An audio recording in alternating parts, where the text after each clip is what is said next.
What if the biggest threat to your neighborhood isn't crime, pollution, rising prices, or developers? What if it's the people who live there? Tonight, we're asking a couple questions that might make some listeners uncomfortable. Are communities falling apart because of outside forces or because too many people have stopped caring about the places they call home? Stay tuned for part two. Are you ready for some controversy? Yeah. Are you ready for some fun? Yeah. Yeah. Are you ready for some laughs? Yeah. Let's get unfiltered with Cycle 4081. Hey, we're back for part two of this episode. We're talking about the hood, what really ruins a neighborhood. And, the first part we talked about trash, noise, property neglect, vandalism, and graffiti. In part two, we're going to discuss probably three more ways in detail with the help of my calling guests and how you guys doing tonight. Pretty good, pretty Pretty good. good. Thank you Doing guys for great, coming doing in. great. So, in case you missed the first one, we went over 10. We're going over 10 things. We're going to break it up into three parts. But the first one we talked about trash, and that was a pretty good, lengthy discussion. Noise and property neglect, vandalism and graffiti. Some people called it art. So we're going to continue with part or number 5 of the 10, and that's allowing crime to flourish. Okay. So crime can quickly change how people view their neighborhood, affecting safety, investment, and community trust. And we've all seen that. So my question to you guys is, what's the biggest contributor to neighborhood crime? So what is in your opinion, the single most or single biggest contributor to neighborhood crime?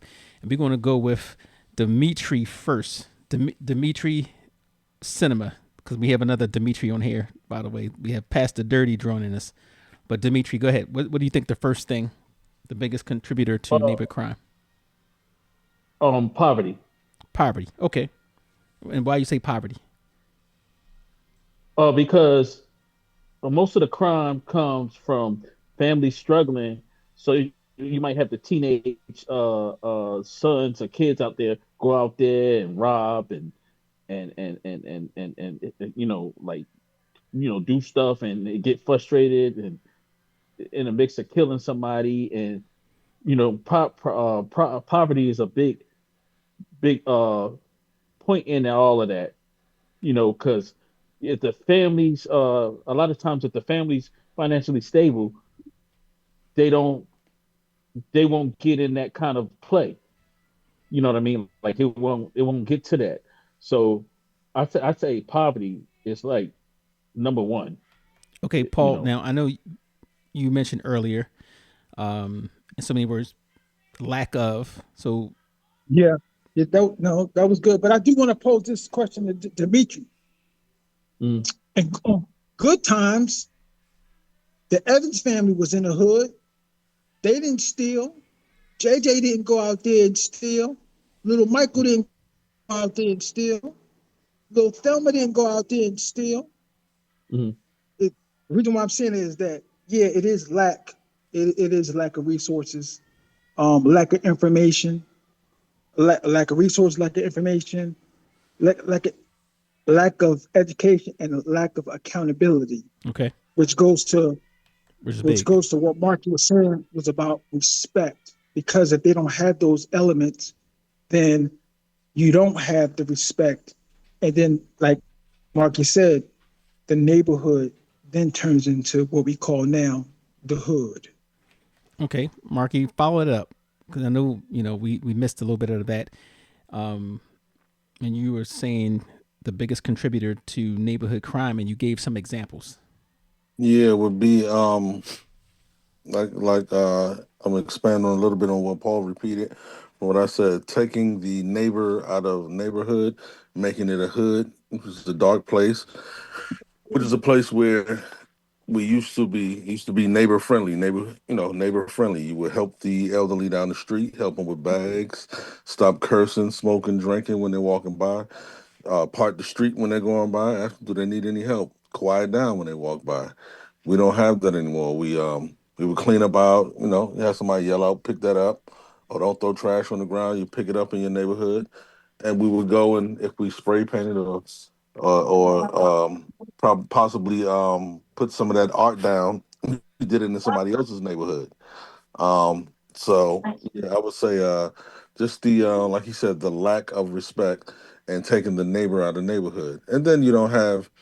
It's not a family atmosphere anymore. Used to be a lot of families in this house or this apartment. Every area was family filled, but you don't have that anymore. That's what's missing. So it's every person for themselves. Okay, and I know Dimitri said poverty. Now, does poverty cause crime? And I know Paul gave examples of why it does not. So does poverty cause crime, or is that simply what people use as a form of oversimplification of the problem? In time, I think. Okay, I'm Oh gonna no, talk go about ahead. this. No, you got it. I think in certain cases it does. Hmm. When your back is against the wall and you don't have any other way, well, you don't see any other way.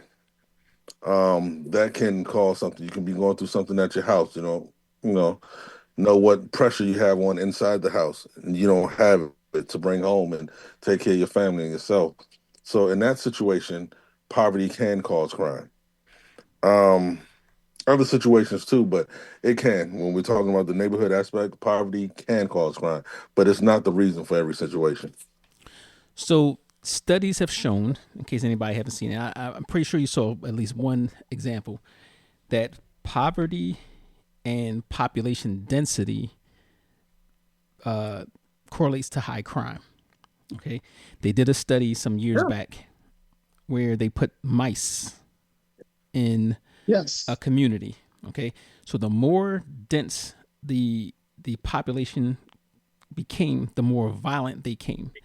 They were killing each other. They were doing a whole bunch of different things.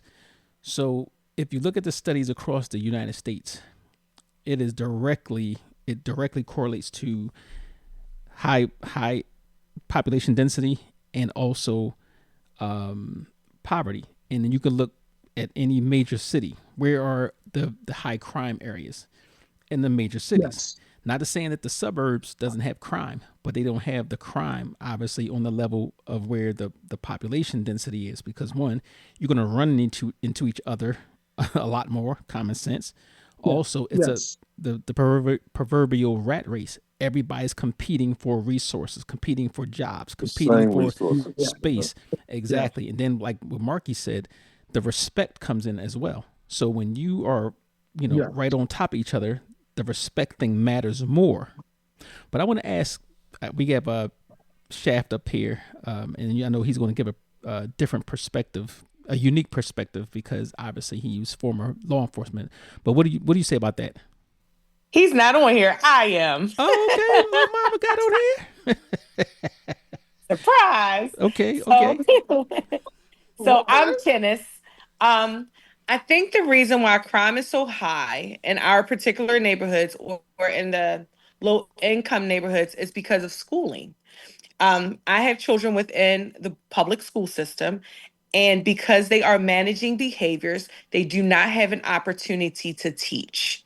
And the children, because they don't have an opportunity to teach, it's just a trickle down effect.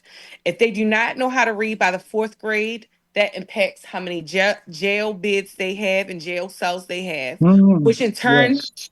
which in turns creates crime. So if I can't read past the fourth grade level, what job do you expect me to have to be able to live past poverty? Mm. So that goes into what I was saying. Education. Mm-hmm. That's because now tennis is bringing it from an educational point of view. If you lack the education, then just like you said, the frequency of jail bids Yeah. increases. Right. And then Drastic. also I want to talk about what you said about the neighborhood, right? And you said the study, population density. Mm-hmm. Look how the quote unquote projects are constructed, right? Mm-hmm. You have you have the apartments or the close to each other. Everybody's crammed up, population density. Now you cram everybody up.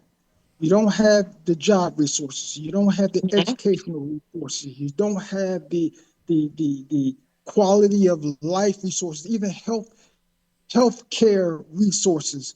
Now, what you're dealing with, you're dealing with a disenfranchised bunch of angry people that suffer from lack. That's a boiling pot for crime. I agree. Now, add in the fact what Marky said about the respect being that close, Yes. lack of education, lack of opportunities, lack of resources, and you have a lack of respect for either for yourself or for others. That's a hot pot, right? So, and we're gonna talk about that the whole thing about the projects and the respect part, but getting back to the crime, allowing crime to flourish, do you think that residents should be more involved in neighborhood watch programs? I do, absolutely. Okay. Well, studies have shown when in neighborhoods that have a neighborhood watch or we call citizens on patrol groups, crime is significantly lower. And obviously, we don't need to talk What? too much on that, but go ahead. While that is very true, I still very much live in Baltimore City, and I live off of North Avenue. Okay, so my perspective is very different than people that are removed from that particular area. When you have, while you do need to have respect for each other, the lack of it's that no snitching um Mhm. concept of it.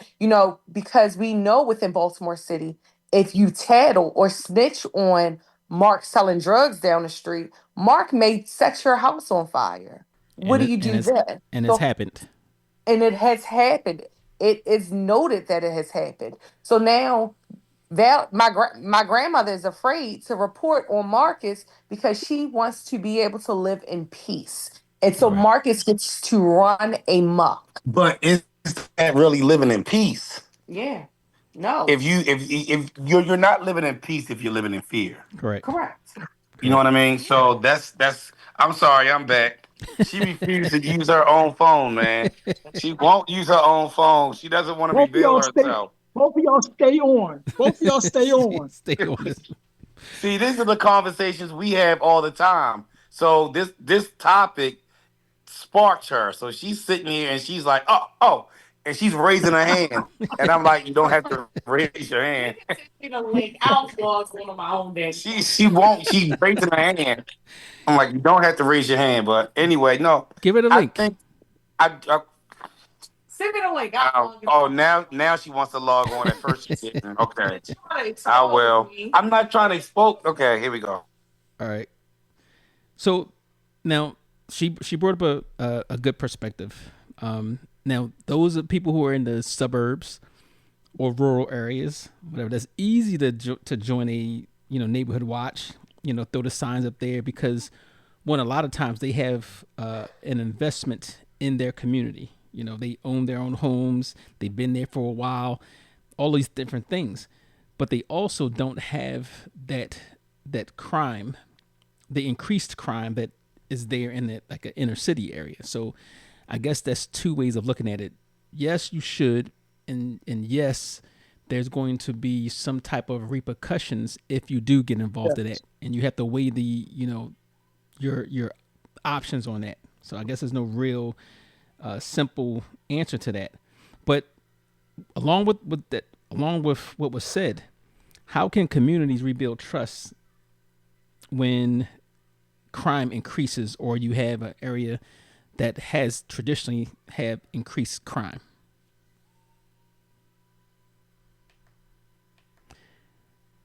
Who's going to who? That's a tough question right It is. there. It is a I tough agree. question. So What's the question? One And more. Say it again, Brian. how can communities rebuild trust after crime increases or you living in a high crime area that has traditionally been high crime? How can communities build trust with amongst each other and also throw this in there with the police department? mm, Oh, mm, oh. Let me give you a hint. This one. One of them would be Hold on, I got to. it. I was trying to mute Oh, go ahead. myself. My Go bad. ahead. The only way we can do it is you have to have a middleman, and the middleman being you have the elders or leaders of the community, and you have some of these so-called, I don't want to call them this, but this is what we call them, YNs or delinquents. They have to be involved too. You have to hear their side of the story, what makes them want to act out. Talk to them, make them seem like they have a voice, and not have somebody speak for them all the time. I talked to a lot of these young kids from my old neighborhood, just in regular conversation, not just about what they're doing and why they're doing it, why they're selling drugs. I know why some of them are selling drugs. I know why the rest of them are selling drugs. Some feel like they have to. Some too many strikes against them. Some think it's cool. So I think in short, it has to be all three entities that are doing this. You have to have the leaders of the community. You have to have these people that the the people that are causing the crime, and then you have to have whatever politician people who are sitting in the seats of these in the city or your ward. We have wards in DC. People that are like your ward leaders, council members. They have to all be involved. You can't. I can't have somebody in the suit speaking for me that hasn't been where I'm at or so far removed from where I am. So The you need bottom to line, I have. think the bottom line, I Go ahead. think the bottom line is that all entities have to want the same thing, Mm-hmm. because here's the thing, because the elders may want one thing, the YNs may want one thing, but the law enforcement may want something different. Or I mean, you can flip it around. You can, however scenario you want. All three entities or whoever's involved collectively have to want the same thing. Now they may all have different opinions on how to go about getting it, but that can be worked out as But how do long you as. get them to align? That's the But question. and that's the thing. That's I that's know where The here. that's where you have to It, get the, respected. the That's where you community. have to. I know I was some just of. I can't tell the ones that don't want to align, but some of them are fed up and they want to align. They don't want the violence. They want to get out. I'm just going to speak from my experience and being in this area in DC. I know DC and Baltimore somewhat similar, but very much different. Mm-hmm. Um, in DC, we have the people out there with strikes can't get a job or whatever. Well, our bus system, metro system, and Washington Gas and Water, they do a good job of hiring felons. But you have some who just can't get the job. Too old, whatever reason, can't get the job or whatever, was not making enough, whatever. They want to be out there. They want to make money and they don't want the violence. They don't need the violence. You have these it's two separate conversations with these kids. You got some that's just about violence that's not making money. You got some that's out here making money, doing the wrong thing, breaking the law, but don't want the violence. But you do have you do have some in the community, like the older guys that some of the young guys will listen to because they send them on these crazy missions. So they'll listen to them to go on these drills, and they'll listen to them to sit down and talk too. So, like I said, it starts with the conversation, talking to the older guys who want better. That's the only way you can do it, and it has to be a community. We used to have police walking down the street. We knew which police officer was going to jump out that van. We knew which police officers was going to give you a wooden shampoo if you talk smart to them. We knew which police officers was going to come around and let you pet the horse, maybe ride on the horse. We knew who was coming around, which days they were coming around. Who was going? We knew who was on the bikes. We knew who was going to walk through the alleys. It's comfortability. It's um it's just knowledge of who's around you, and that and they were a part of the community.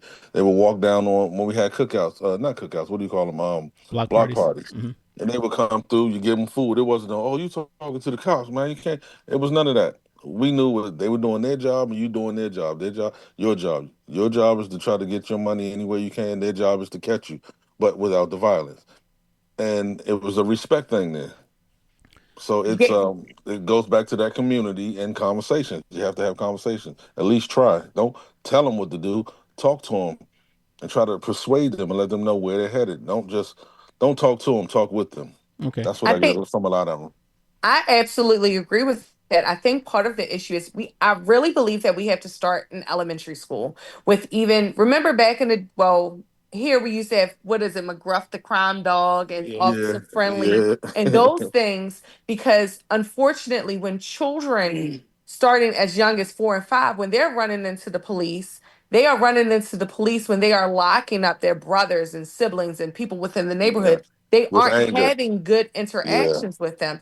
You have to start in elementary school, have the officers, even retired officers, if they choose to, come in and read to the kids. You have to build Me in it. your face. You have to. Don't put me in that. Shut They Hey, up. gonna die for the leave us time to be retired ones out. God darn it. The, Get the yourself, retired police But not hold on, gonna Brian. bring. But I'm just Brian, saying, you have to get start yourself with back in that school. what I'm saying is the young lady is right. She's you right. I'm have to sorry. start with those young children, because if you start with the younger children and you build up a rapport, it helps them as they get older.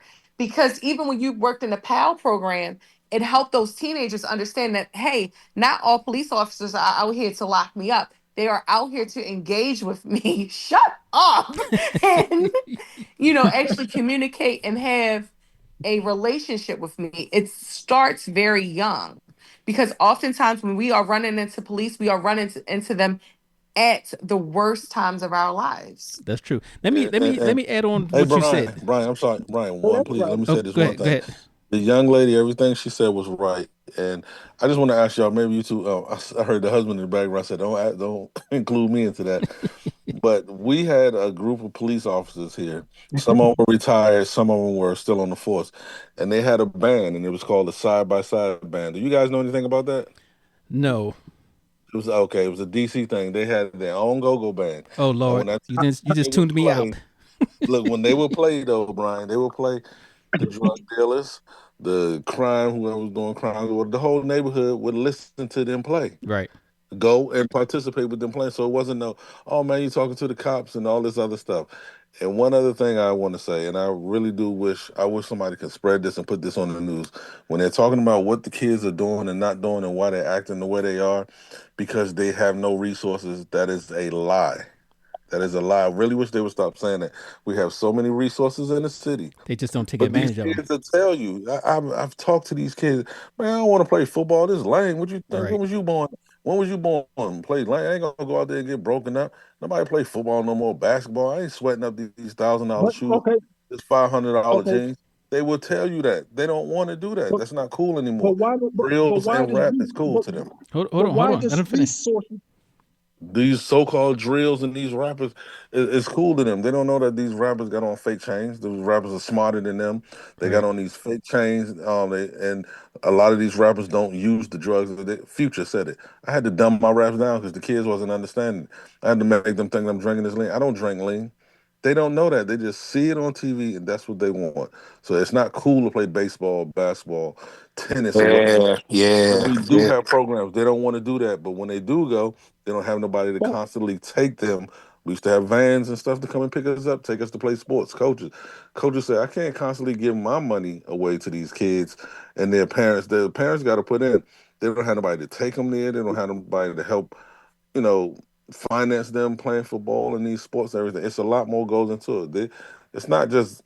I just get tired of that. We don't have anything for the Well, kids. And nothing to do. well, no, no, well. You it's don't not. have a lot to worry about because the Republicans say keep having the babies and they're gonna pay for it. Mm. So I'm not sure what you talking about. Ain't no money out there. They It's said not. have the babies. We're gonna cut the welfare. We're gonna cut the food stamps. So you're gonna have the extra change there, meatball.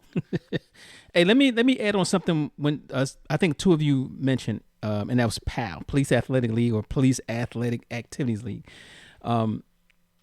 We worked in that. I said myself and Shaft over there. We worked in PAL, and a lot of jurisdictions were actually, removing police officers out of PAL because they came to the conclusion that when it came to some of the at-risk youth, it wasn't like that we gave the kids a better impression of police. And this is from one of the actually straight out the mouth of one of the majors in Baltimore City. He said that the kids respected that officer.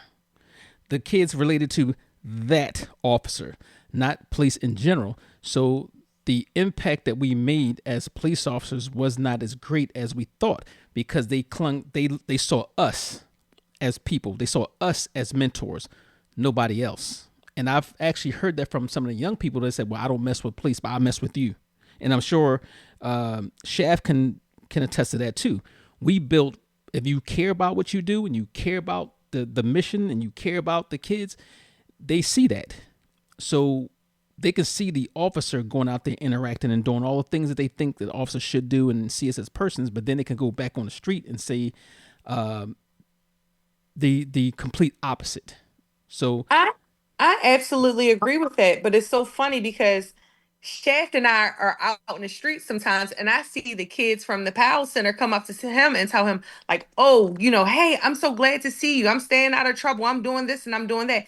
They take pride in that. yes, And you hear some of the stories that you guys say, and you hear like, "Oh, if it wasn't for the impact that you made, yes, those kids would have been in hell in a handbasket." yes. Those programs are absolutely needed. Unfortunately, the Republicans or whomever else feels like, who cares about those kids in those particular neighborhoods? Right. And that's what I said exactly. And the point is, I understand. We keep saying there's resources, yeah, but every resource doesn't have to be sports related. Now, I coach for PAL.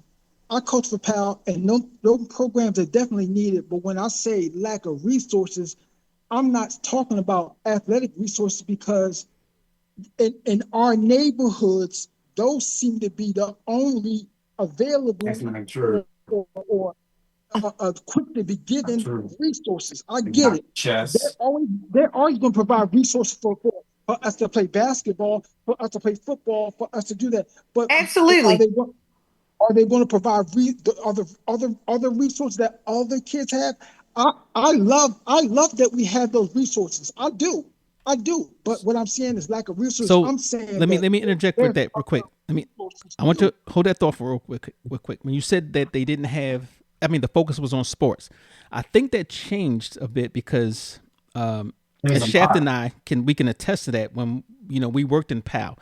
So PAL was actually pushed more away from the athletics part, and that's why they added the activities thing in there. So we were doing a plethora of things. We were doing, of course, the football, or flag football, which I want to say that his PAL center cheated against mine, but we did the PAL football, we did the PAL basketball. Oh, Lord. he put in ringers, by the way. Shaft, hey, Brian, if y'all was in PAL and y'all didn't lead y'all team to a championship, y'all wasn't nothing. See, I lived. Well, whoa. We went to the championship every year. Okay. Well, we went every year. They had ringers. No, we didn't. Oh, God. Oh, wait a minute. All right, so get back on that. So if you went to his PAL center, right, and this is something I noticed that was different from ours. Like, we did other things, but at his PAL center, they were big in chess. So it was a lot of I learned some things. I was just going to say that. Yes. Yes, that's good. So so it changed over time. They did the chess thing. They did the business training. They did because we also had we also had some of the sororities and fraternities come in there and had programs as well. Okay, the last time so I left PAL.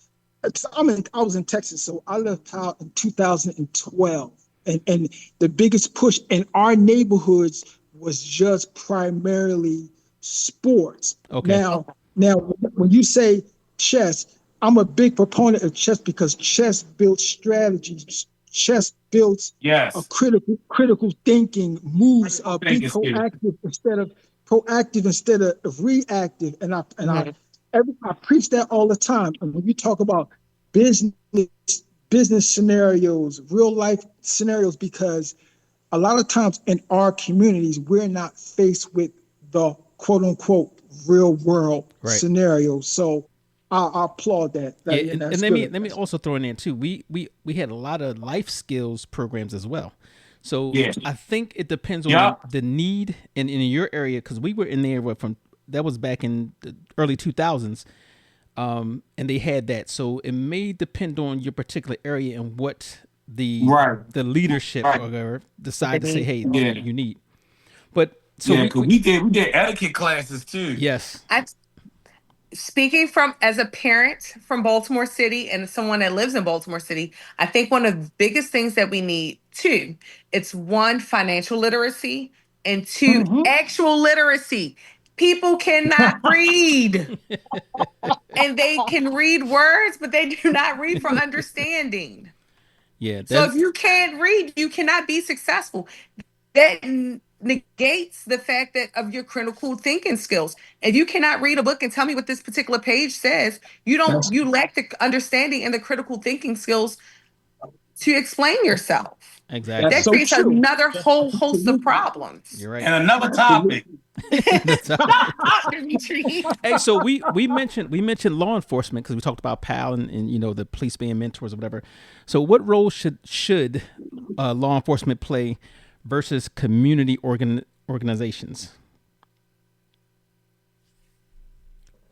I'm not law enforcement, so y'all, and this you guys have a unique perspective, but from my outside perspective, I think law enforcement should be the bridge between the people and like the local government. What you said, I know Okay. you was talking about different examples where the kids will come up the shaft of you and say, "Hey, man, I um I didn't get in trouble. I'm doing good. I'm Right. doing," because y'all presented a first of all y'all presented a trusting role. Mm-hmm. You made the kids feel comfortable that they can come and share that information with you, and then also they felt like they felt like if they did something bad, they were essentially letting you guys down, letting the trust that you guys had down. Right. So what you guys were a conduit or a go between uh, uh, uh, the residents or the neighborhood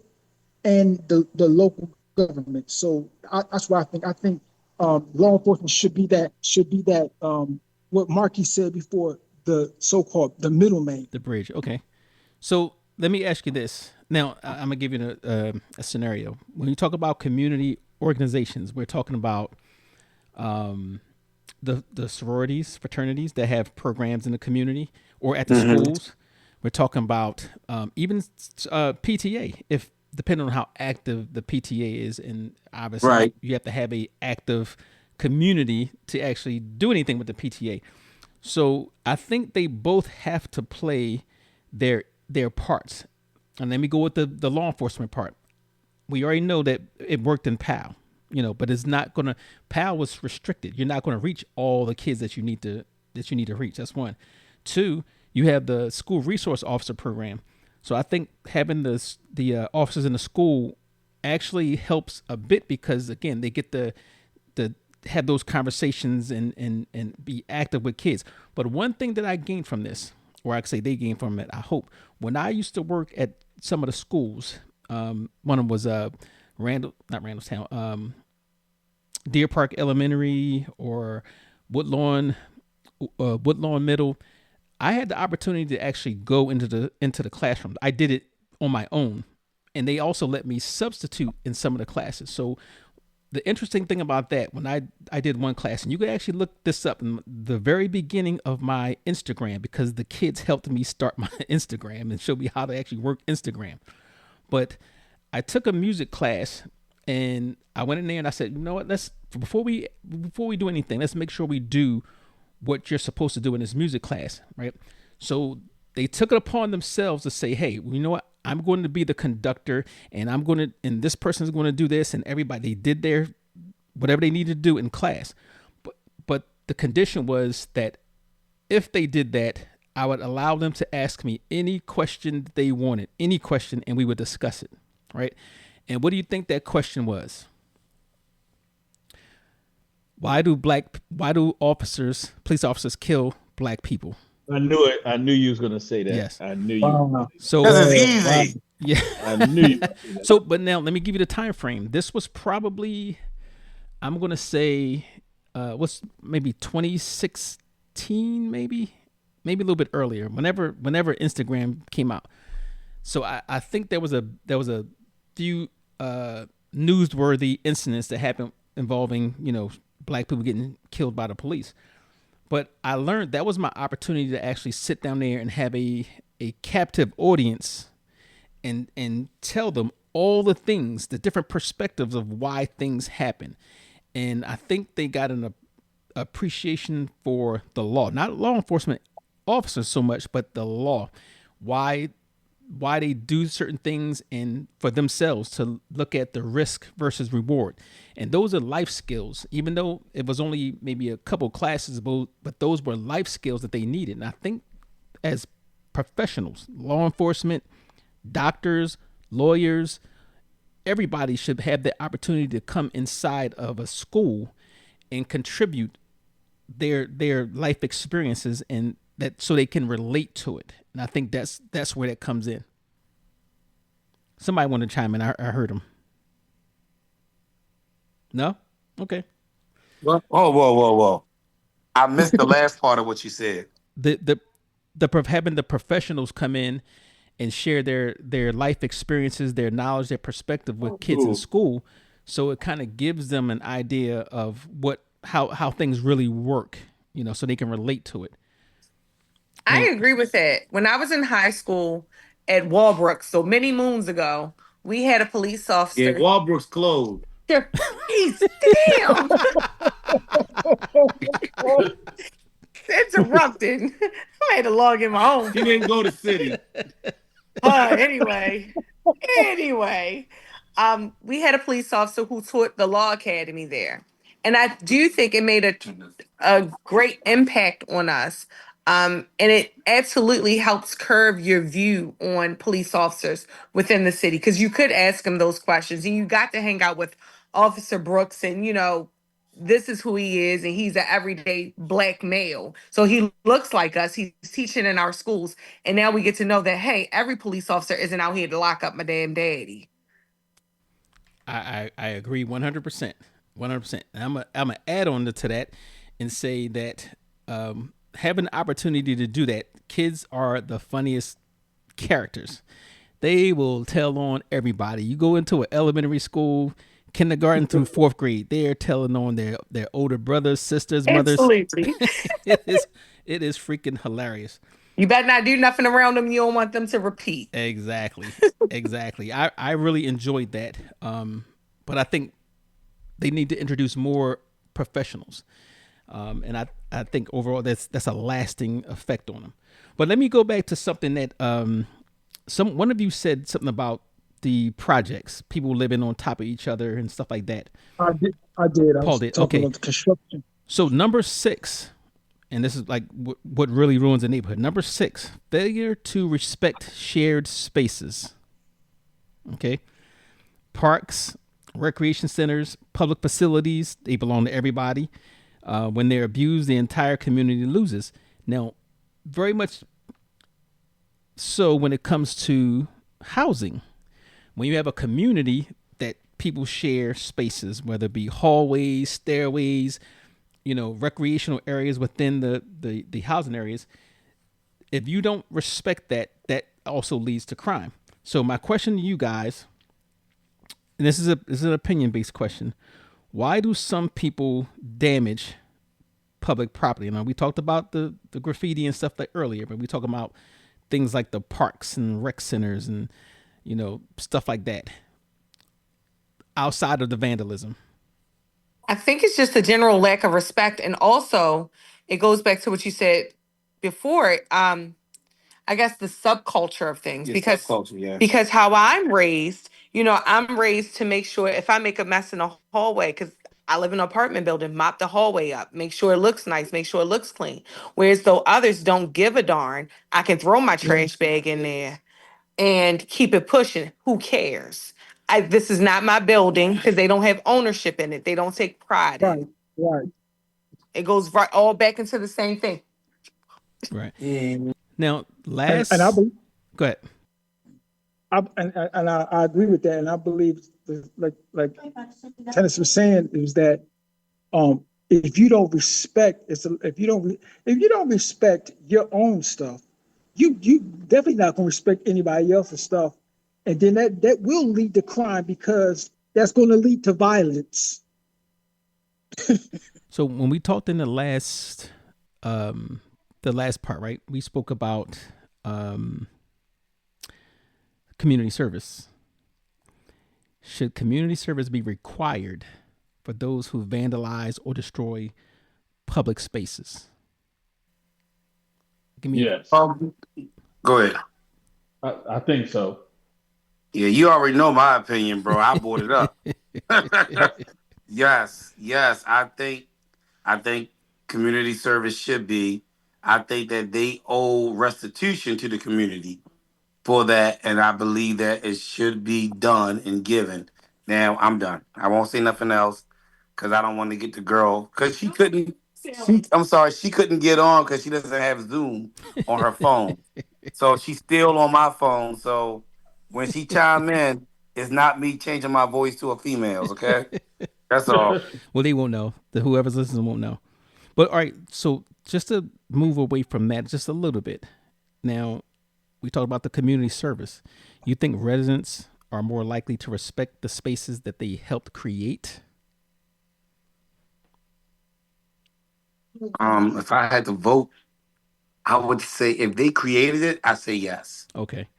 So, and think about like a community park. If they all came out there and they had a hand in tilling it, putting grass seeds down, putting, whatever it is that they would like in the park, do you think they would have more? I think they would. And I think organizations like Neighbor Space actually reinforce that. So I think, is my opinion, that that's what they really need to do is actually get a lot of the residents involved in some of these things, and not only that, but you might save a couple dollars with the free labor. You know. Yeah, I think you're absolutely right. With anything, when people have skin in the game, when they are invested, they are more likely to take care of whatever it is. So if I'm invested in within, I help build this particular park, this is the swing that I hung. I have skin in the game. I take pride in this. I want to see it continually be nice and keep it up. Okay. But if I have nothing to do with it and I have no ownership within this particular neighborhood, there's no skin in the game for me. I don't give a flying fart. Right. Hey, this is unfiltered, so you can say however you want to say it. Oh, cool. I don't give a flying fuck That's because right. That's right.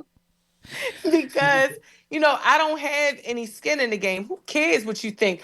Who cares what you see? Right. I can do what I want. Now you mentioned something, and I think a couple of you mentioned something. Think about when you were growing up or wherever you live now. Mhm. How important are parks to neighborhood health?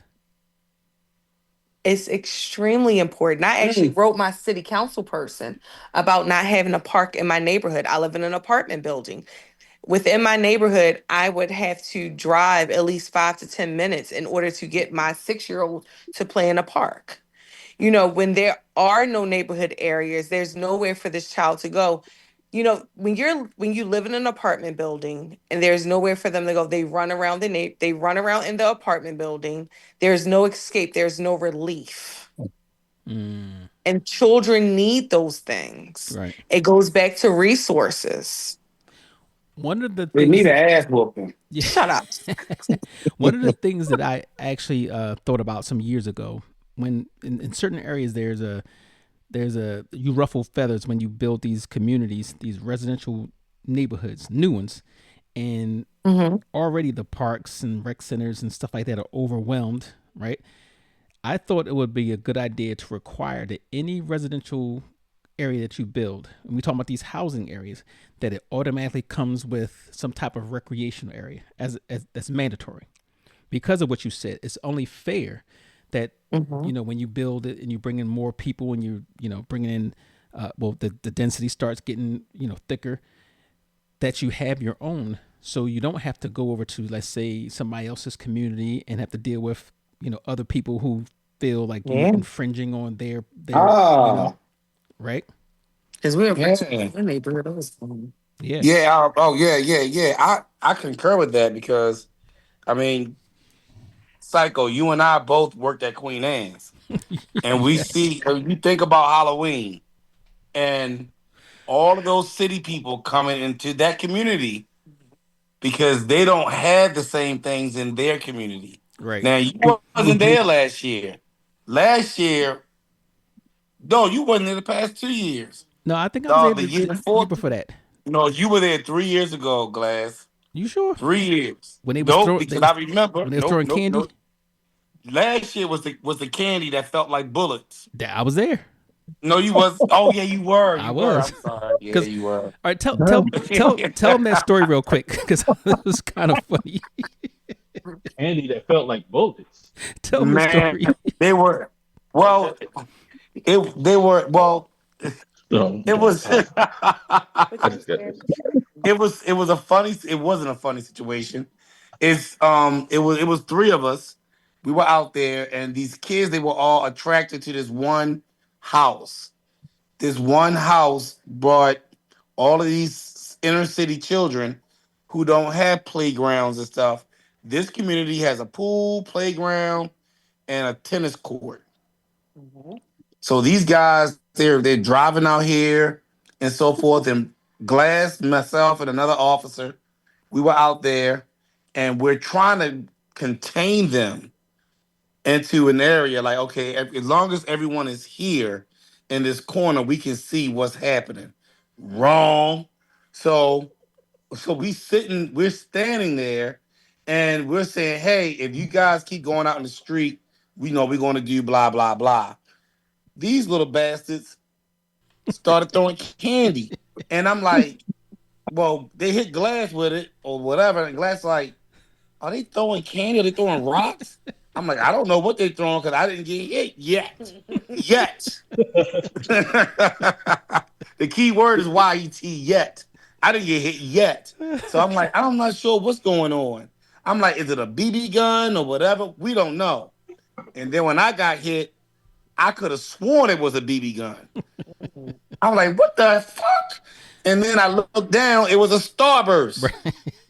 So I mean, it was that because they were throwing it, but it was dark. Right. It was dark outside, and in certain areas they were standing, there wasn't a lamp post. So we like, what the hell? What the hell? I had to call my buddy, who's the assistant commander of the district, like, yo, because we called 911 twice, did we not? Yes, that's facts. No one came out. I said, y'all better send somebody because somebody gonna get shot. And matter of fact, I did have to threaten a few kids, and at first it was okay. It was okay because when I Right. figured they was throwing candy, I'm like, and I said something. Won't y'all throw the right stuff? Because what they was throwing, I was picking up. I was keeping. So, but I think where it got bad is I think when they threw something that hit you in the hand. I think it was at first. Oh yeah, it hurt. It hurt Yeah, real bad. yeah. That's when it got hot. But goes back to that. If they had other places to go instead of infringing on a private community, then Exactly. Yeah, that could yeah. have that could have turned bad because I think I had to threaten a couple kids, and you was telling me, nah, don't go over there, don't go over there. Hey, Yeah. hey, excuse me. Let me I ask had you to tell guys. Glass 3 or 4 times. Don't go over there, Glass. Let me ask you guys this: do y'all have So here they do the same thing. They go to the affluent neighborhoods and get the candy because they know that's where the candy is going to be. It's not going to be in your own neighborhood.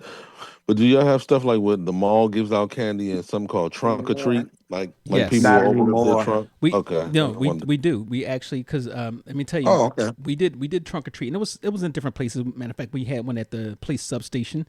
They had it not trunk or treat at the mall, but when a lot of kids went to the mall to pick up candy, and in my own community we had trunk or treat, right? But the thing is, when it comes down, good kids will wanna participate in that, and the adults. A lot of them are chaperoned.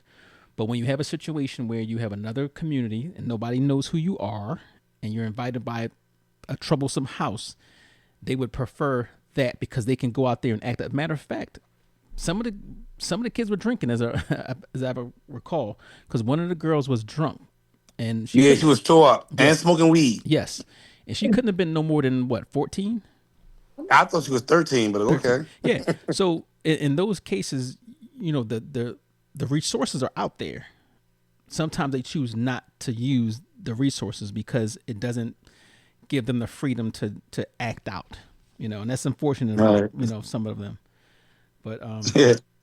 funny part about that story, the girl had on a police outfit too when she was Yeah, she doing this. did. But but to answer your question, Dimitri, um, um, Oh, speaking for Baltimore City, we only have one mall in Baltimore that was City. Mark. That was Mark that asked that question. I'm sorry, Mark. I apologize, Mark. We only have one mall in Baltimore City, and that's Mondawmin, and they close at like 7 o'clock. Ever Gotcha. since COVID and the Freddie Gray riots that we had, Yeah. because the riots started right there at Mondawmin pretty much. So they close at 7. So there's no candy, no trunk or treat, nothing. Right. Now in the county, that's what Psycho and I was just talking about. That's the affluent area part of the county. That's where these guys are coming out to because they don't have anything where they are. And that I'm not making excuses. You know what I mean? I'm not trying to make excuses about it, but they don't have that in the city, No, in I get it. certain It's the parts of the same city. thing. Same thing here. That's what I See, was asking. Wanted to see what the Brian, similarities were. Brian, see, that's I wanted to relate to something Paul said a while ago when he said it's not just the financial thing in the homes, but it's also like it's other things like activities. Because I thought about the boys and girls club. We don't have enough of them no more, like they used to. But let me tell you about that though. Like A You lot don't of have times, participation like they used exactly. to. It's not that we don't have resources for a lot of these things. A lot of kids just don't want to participate because one, there's rules, there's regulations, there's eyes and stuff like that. So, you know, I some places, yes, there's not enough resources, but a lot of places there are resources that people just don't take advantage of. So, And Brian, we have here where what? I know Yeah. y'all had a band, y'all had it there because I saw that at the harbor on the news.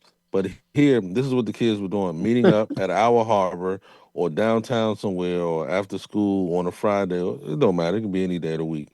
And they would meet up together, and I swear it's about 300 of them and go to an area like a boardwalk area we have, or a harbor, or downtown, or something like that, or National Mall, and just Mm-hmm. create havoc.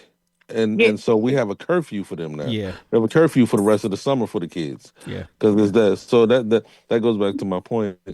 It's not that they don't have resources. They want to do what they think and see is fun, right. and it's fun for them to get out there and have the police. I heard the kids say, "Oh, there they go right there. Let's see if they're gonna chase us." Oh, yeah. What's Yeah, Yeah, yeah. this is what they want to do. So a lot of it starts in the home. oh, absolutely. Grandmothers are younger. I always say this: grandmothers are younger. Mm-hmm. So how you going to teach? There's no rule book on how to raise a child. But Okay. I'm used to the grandmother being. I'm not trying to be. I don't want to offend anybody. A little overweight, with some knowledge to her, knows how to cook, stern, and don't mind twisting the hanger for you or getting the Big switch Mama for you. House. Big Mama Yeah, I House. got twist the exactly. hanger. And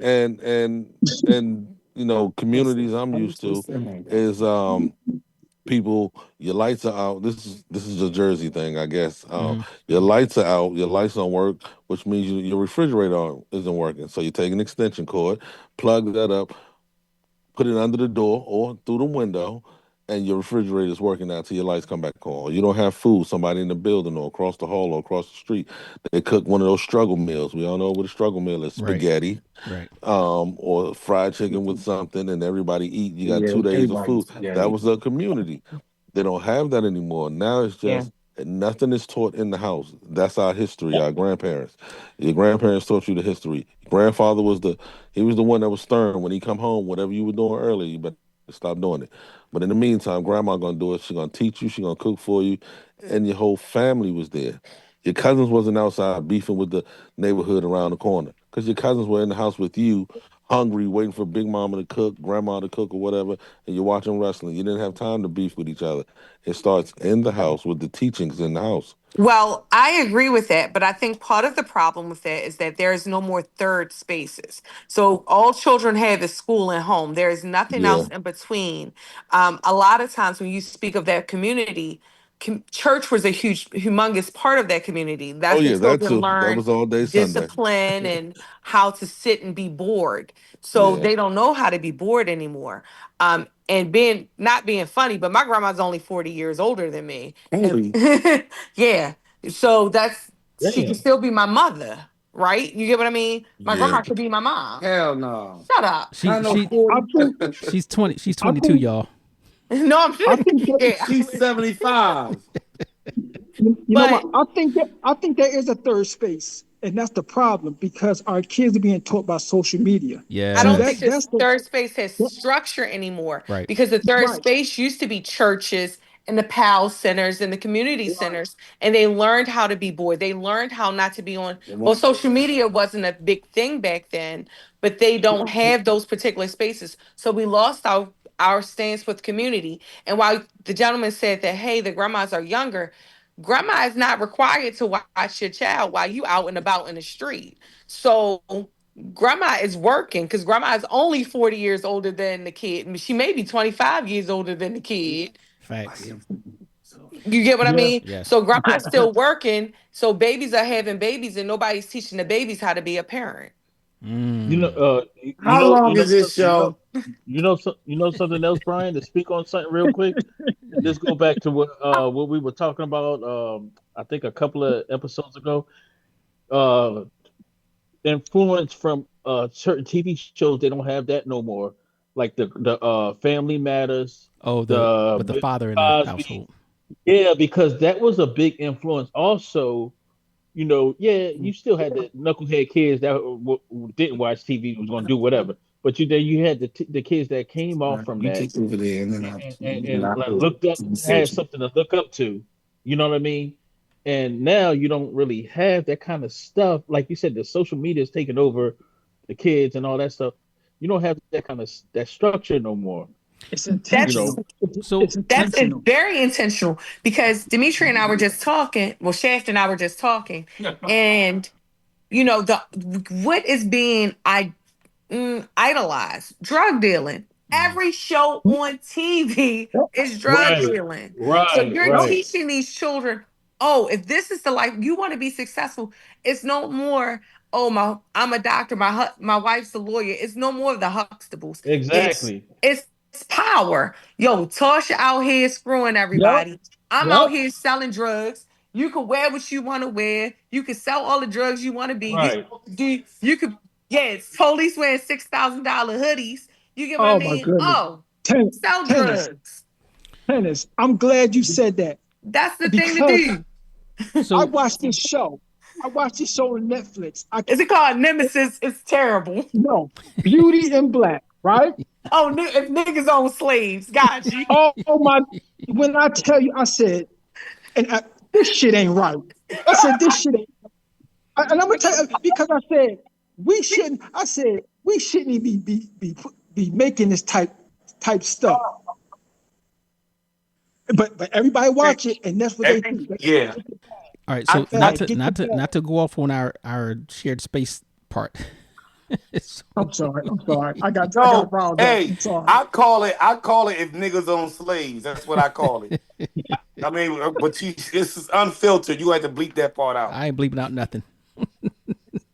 So, but I noticed some of you guys when you was talking, you said you mentioned different things. You mentioned school. You mentioned the PAL centers. You mentioned church stuff like that. So, number 7 of what really ruins a neighborhood was not participating in community efforts. So, and it basically goes down like this: neighborhoods thrive when residents become stakeholders instead of spectators. When we talk about owning things and going in there contributing, putting your efforts toward it, and you respect it more. So my question is, do people have a responsibility to participate in their communities? That's the key word. Do they have a responsibility to participate in their communities? And we're gonna go with the Shaft couple up there. Oh, she in the bathroom. So check this out. Do we have a responsibility? I think if you are a productive member of society, I believe in that whole concept of paying it forward. If you were able to get something out of life, something out of school, if you were able to learn something, I think it's our responsibility to pass it on. Whether they accept it or not, it's like what the scripture says. The Bible says about, planting your seed in different soil. And eventually you're gonna plant that seed somewhere, well, in a good soil where someone is going to take it and run with it. Of course, you're going to throw it on thorny ground and stony ground, and it's not going to grow. So, as far as responsibility, I think so. Yes, we do. We Okay. owe it to our community. If you want a thriving community, yes. Yes. Okay. Okay. So let me ask you something. Why do you think so many residents avoid community meetings? And that's your first step in actually getting involved. Why do we Well, I, avoid that? well, first, what I want to say is, depending on the household and whether you have a two-parent household or not, and depending on the financial structure, you have multiple reasons. One reason would be some parents are working two jobs. Mm, So if you're working 7 to 3:30 or 4 o'clock, and then you have to come home, change your clothes, and work at Burger King for 4 hours. So from 5 to 9, most of these meetings take place between 6, 7, 8, right. Right. and some of those families are at work. Then you have that other portion of the family. I mean, of some of the neighborhoods that probably just don't care, Right. and you have that. Then you have those that they don't know. Now around my neighborhood, even if you don't have social media, they still put up signs, Right. and there's a sign saying, "Hey, there's a community meeting here." Blah blah blah blah. So they still do that, but you have those people who don't know. And if you are, let's say, if you're elderly, you don't have access to social media because most of them don't. And then if you like, or if you don't drive, you're not walking anywhere, and you just don't pay attention to the sign, you're just not looking. So I do believe that there are multiple reasons. Those that can go will go, Hmm. and that's a blessing all within itself. But I mean, there's just some people that just don't care, and some people that just can't do it. You know what My we opinion. did in my community? What I started, knowing we our meetings were at 7 o'clock, and thinking about what you just said. People were getting off of work, they had to make dinner, da da da. So I said, you know what? What if we actually had dinner at the meetings, and we had the money? You know, so Right. when we did that, and it didn't last long because it was a logistics issue, not really a money thing or whatever. But when we started doing that, we got a lot of participation and involvement, Hmm. a lot of attendance, and I think Yeah. that was something that people need to think about the timing, and even if you, and I would tell people, I don't care if you care about what's going on or you don't have anything to say, come out and get a bite to eat, and then maybe you'll Yeah. hear some of the things, and maybe that'll influence you to do better, right? Yeah. But Yeah. my And I final and I question. Okay. no, I was just gonna say that. And sometimes you have to let people know, no matter how minute you may believe that your ideas are, it's always good to cross ideas. Like what you just said about the come out here and eat. I mean, when I did my play and we had rehearsals at 6 o'clock, I would buy pizza, but it never dawned on me that that's something I should have done for community meetings. So, I Yeah. mean, no matter how minute you think your thought is, you can always add to it. And that is, in my opinion, the importance of having an active community meeting because everyone's pitching in and everyone has an idea. Now, it may not be a good idea all the time, but an idea is an idea and it's worth listening to. Okay, how about it? But my final question is, and I want basically a yes or no for this, um, based on your opinion. Do you think a neighborhood can actually succeed without active civic engagement? From No.